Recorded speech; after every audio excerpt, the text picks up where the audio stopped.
ጽጌረዳ ለነብዩ ሁለተኛ ሄቨንን እንድትጎዳት አልፈልግምና ወይም አልፈቅድልህም፣ ካጠገቧ እራቅ፣ እንደምትወዳት አትስመስል፣ አንተ አስመሳይ የሆንክ አሳማ፣ ያደረክበትን ሁሉ እኔ አውቃለሁ፣ ነገር ግን ተግዶዳ አጠገቧ ድርሽ እንዳትል አንተ አስመሳይ በማለት ትጮህበታለች። የገዛውንም ቸኮሌት ትወረውርበታለች።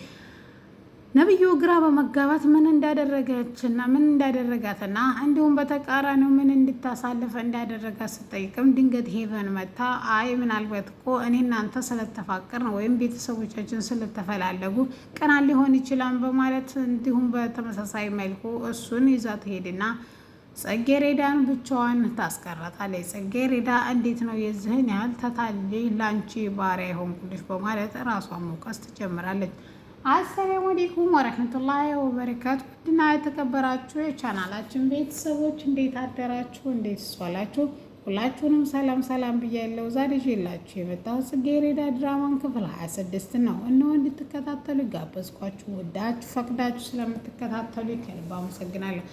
ለቻናሉ አዲስ ከሆናችሁ ሰብስክራይብ አድርጉ፣ ነባሩ ላይክ፣ ሼር አድርጉ። ሀሳብ አስተያየት ካላችሁ በኮሜንት ሳጥን አስቀምጡልኝ። ፍቅርታ ከ18 ዓመት በፊት ባሏን እያስታወሰች እየጠጣች ዘርፌ ወደ ክፍሏ እንደምንም ብላ አንገዳግዳና ታቅፋ ታደርሳታለች። የማይነጋ ሌሊት የለም። ጧት ሲነጋም ባሏን በጣም እያስታወሰችው ነበረ። ባሏ በጣም የሚወዳትና በጣም የምትወደው ተፋቅረው የተጋቡ ሲሆን ነገር ግን እንዴት ለሱዳኔ ለነጭ ሊሸጠን አሰበ? ይሄን ጥያቄ ጠይቄው ቢሆን እንደው ገለውም አይቆጨኝ ነበረ። ነገር ግን ይሄን ጥያቄ ያለመጠየቄ እኮ አሁን ዋጋ እያስከፈለኝ ነው በማለት ለዘርፌ ታወራታለች። ዘርፌም እሱም እኮ ወይም ጋሸም እኮ ቀላል ሰው አልነበረም። ያን ሁሉ አድርጎሽ እንደውም ማስታወስሽ አንቺ ጎበዝ ነሽ።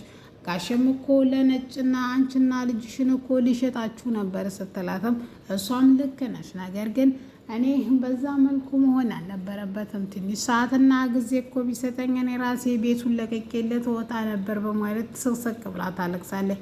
ይሄ ነገር እንደማይሆንና ለማንኛውም ሁሉም ነገር ለበጎ እንደሆነና እንዲሁም ጋሼ ራሱን በተደጋጋሚ ሲያወራና ለነጭ እንዲሸጣችሁ ስለነበረ ሰምቻለሁ ከጽጌረዳ ጋር በማለት ይሰማል።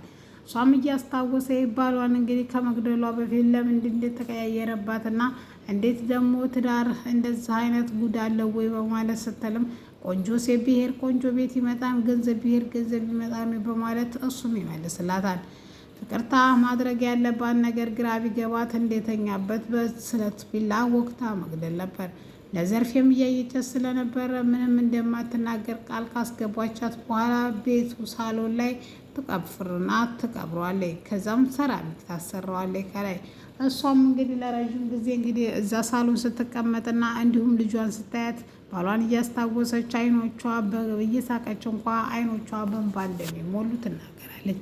ወይዘሮ ዘርፌ ዛሬ ቤተክርስቲያን ኬዳ ለ18 ዓመቱ የሞት ዝክር እንግዲህ ለኔ ቢጤ አብልታና አጠጥታ ትመጣለች። ጥሩ አደረግሽ በማለትም አሁን ቡናና ወይም ቁርስ አቀርባለሁ እትዬ ታጥባጠበሽ ነይ ቶሎ ትላታለች። እሺ ብላ እሷም ተጣጥባ ሳሎን ቁጭ ልትል ስትል ሄቨን ዝንጥና ምርክ ያለ ቆንጆ ልብስ ለብሳ ልትወጣ ስትል የት እንደምትሄድ ስትጠይቃት እናቷም ላይብረሪ ወይም ትምህርት ቤት ነው በማለት ትነግራታለች። እሷም እሺ ብላ በሀሳቧ ተስማምታ ወደ ትምህርት ቤት ትሄዳለች። ትምህርት ቤት ጽጌረዳና ነብዩን እንደምንም ብላ ስላጣላች የግሏ ለማድረግ እንኳን መዘነጥ አይደለም ሄቨን የውሸት ታሪክ ተናግራም ጽጌረዳን አሳምና የራሷ ማድረግ ትችላለች። ነገር ግን እስከ መቼ ነው የሚለውን ቀጣይ የምናየው ይሆናል። መኮንን የነብዩ ጓደኛ ሌላን ከቤት ውስጥ የምንፈልገውን ዶክሜንት እንድታመጭልን በማለት ዳጎስ ያለ ገንዘብ የቅድሚያ ክፍያ ሲሆን እንዲሁም ሙሉ ክፍያው ደግሞ አነስ ያለች የምትሰሪውን ወይም አንቺ የምትፈልገውን ስራ የሚከፍትላት ወይም የራሷን ቢዝነስ እንድትከፍት የሚረዳት እንደሆነ ተናግራለች። እሱም እሺ በቃ ብላ ብሩን ከተቀበለች በኋላና እንዲሁም ጫት ስለምትቅምና የተለያዩ ሱሶችም ስላሉባትም እሱም ችግር እንደሌለውና ጋሼና ነብዩ ቤት ውስጥ ስለማይውሉ አንቺ ሰዎቹን መሰብሰብሽን ትተሽ ቁጭ ብለሽ ያኔ መብላትሽን ማቆም አለብሽ ወይም ይላት ነው። እሷም እንግዲህ እሺ በማለት ሀሳቡን ተቀበልና እንግዲህ ሰራተኛ ለመሆን ሽቲዋን ለብሳ ወደ እነ ነብዩ ቤት ገብታለች ማለት ነው። ጋሽም እንግዲህ በጣም እናመሰግናለን፣ ነገር ግን አንድ ቦታ ነበረች የሚሄድባት እሷ እንደርሽ እስከምመጣ ቤት ጠብቀኝ ሲለው እሱም ቁጭ ብሎ እንግዲህ ሳሎኑን ቤቱን የትና እንዴት እንደሚጠቀምና እንዲሁም እንዴት ተለጥፋ ወሬ እንደምታመጣለት ሙሉ ቤቱን ካስጎበኛት በኋላ በቃ አሁን ስራሽን ስሪ በማለት ይላታል። እሷም እሺ ብላ እንግዲህ ሌላ ስራዋን ወደ እነ መኮንን ቤትና ወደ እንትና ቤት ገብታ ስራዋን መጀመሯን ተያይዘዋለች። ጽጌረዳ ሌሊቱ ሙሉ አልነጋ ያላት ከእናቷ ጋር ተቃቅፋ ስተኛ እንጂ ከእናቷ ተለይታ ስታደር ዛሬ መጀመሪያ ቀኗ ነበር። ነገር ግን ምንም እንቅልፉን ሳይወስዳትና ስትገላበጥ ነበር ያደረችው። በጠዋትም ተነስታም ቁርሷን በልታና እናቷን ሰላም ብላትና ወይም ሄቨንና ተቅርታ ወይዘሮ ቴቴን ወይም ፍቅርታን ማለት ነው ይቅርታ መጠየቅ አለብሽ እንደዛ እንድትናገርሻት ስትላትም እሺ በቃ እኔ አሁን ትምህርት ቤት ልሄድ ነው፣ ከትምህርት ቤት መልሼ መጥቼ ይቅርታ ጠይቃታለሁ ትላለች ማለት ነው። እንግዲህ ዘርፌም እንግዲህ ለፍቅርታ ይቅርታ እንደምትጠይቃትና እየመጣች እንደሆነ ትነግራታለች። እንደሷ ቢሆን አፈር ነበር የማስበላ፣ ነገር ግን ላንቺ ስል ግን ምንም ነገር አደርጋለሁ፣ ይቅርታ ከጠየቀችኝ ይቅር እላታለሁ በማለት ቃሏን ትሰጣለች። እሷም እንግዲህ እሺ ብላ ብዙም ሳትቆይም እንግዲህ ወደ ትምህርት ቤት እየሄደች እያለ ነብዩን እንግዲህ ደረጃ ላይ ታገኘዋለች። ደረጃ ላይ እንዳገኘችውም ጸጥ ብሎ እንግዲህ ኮራና ጀነን ብሎ ነብዩ ሲያልፋት ግራ ገብቷት እንዴ መቀየር እንዲህ ይቻላል እንዴ በማለት ወደ ክላሷና ወደ ትምህርቷ ትመለሳለች።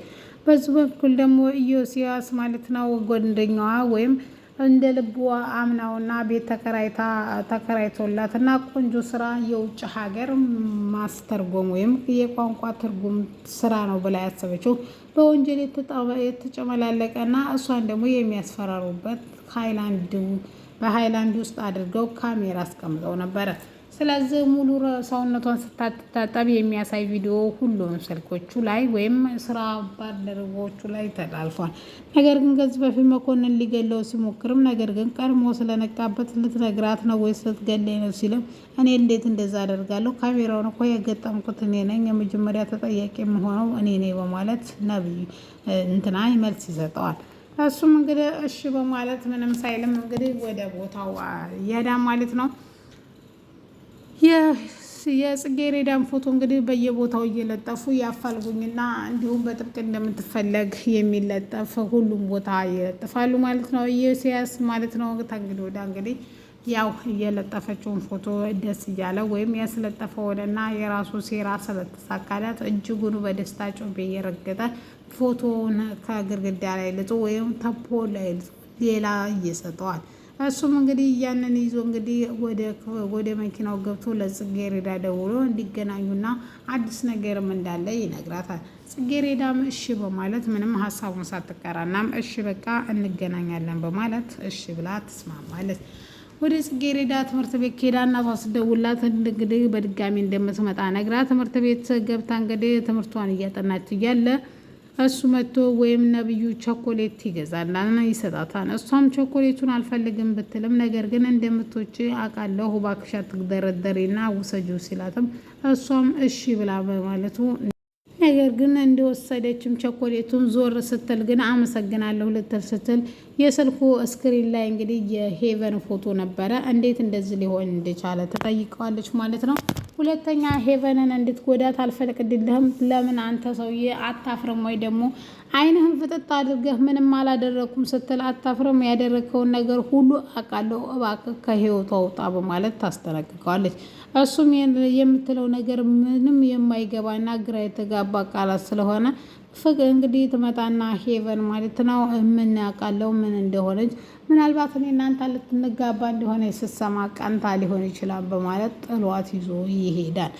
እንግዲህ ሄቨን ትንሽ ከቆየችው በኋላ ካፌ ሄደው ሻይ ቡና ካሉ በኋላም እንዲህ በማለት ይቺ መሰሪ ዛሬም ሰራችልኝ ማለት ነው፣ በድጋሚ ዋሸች ማለት ነው በማለት እንግዲህ ከራሷ ጋር ብዙ መነጋገር እና ብዙ ትጨቃጨቃለች። ምክንያቱም ጽጌረዳ የእውነት ልጇን አስወርዳ ሳይሆን ወይም እንግዲህ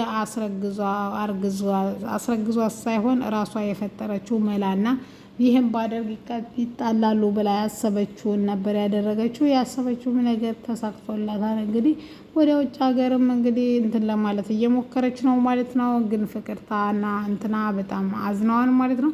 በዚህ በኩል ደግሞ አቶ